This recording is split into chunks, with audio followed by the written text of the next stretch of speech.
In 1912, White Star Lines owned the RMS Olympic. It was originally the largest ship in the world until her sister ship, the RMS Titanic, was launched. She was larger than the previous vessel in the world by 6 inches true, but also heavier by something like 12 tons. The Titanic was 882 feet long, 92 feet 6 inches wide. That means to the visually minded, it was 2.5 football fields long, and its width was the distance from home plate to first base on a Major League Baseball regulation baseball field plus 2 feet. And if you're not visually minded, I hope the editor put up some AI-generated images or clip art for you. Otherwise, oh well, just fake it and nod knowingly.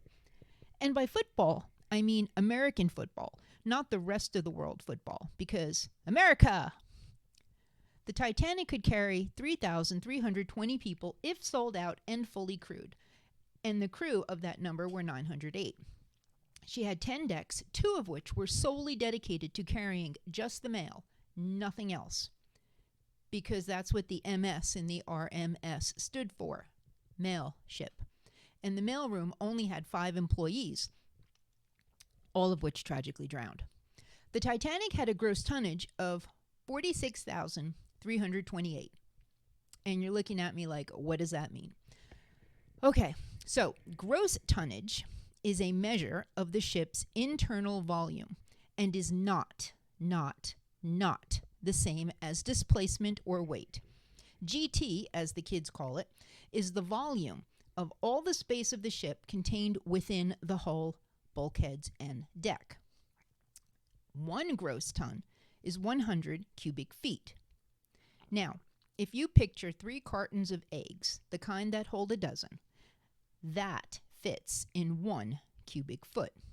Are you with me so far? Okay, let's try this. This means that the gross tonnage of the RMS Titanic could hold it could hold 1,620,000 egg cartons.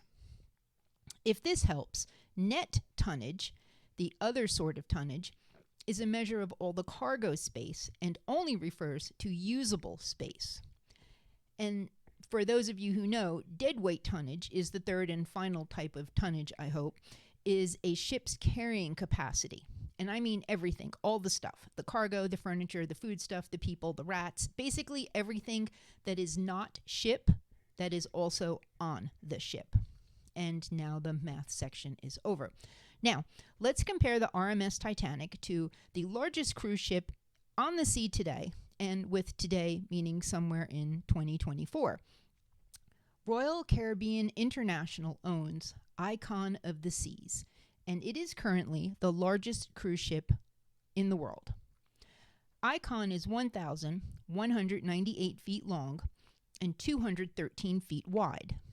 That's more than 3 American football fields long and the width of the wingspan of a 747, or as wide as Cinderella's castle is tall, your choice. I hope there were visuals for this image because I never get to see the videos before they go up, and I'm perfectly okay with that. Icon's gross tonnage, remember what that means from like 4 seconds ago? Her gross tonnage is 248,663. Meaning she can hold 27,629,222 cartons of eggs. And that's a lot of eggs.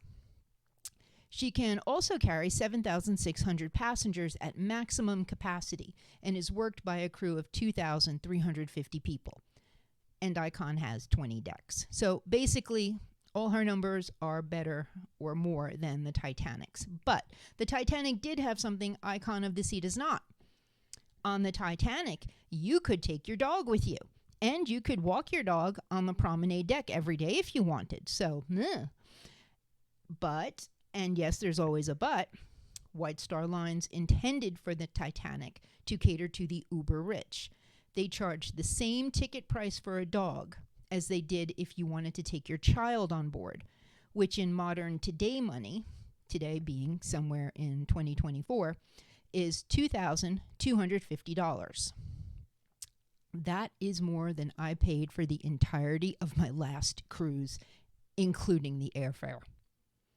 And also, because with me there's almost always going to be an and also, the Titanic had, so far, to date, 19 films made about her and 25 documentaries and 31 made-for-TV movies and or notable TV episodes. So, Icon of the Sea, not counting what is on YouTube made by fans or the industry itself, 0, nothing. So, there you have it. The Titanic compared to a modern ship. Who do you think wins? Until next time, hasta la bye-bye.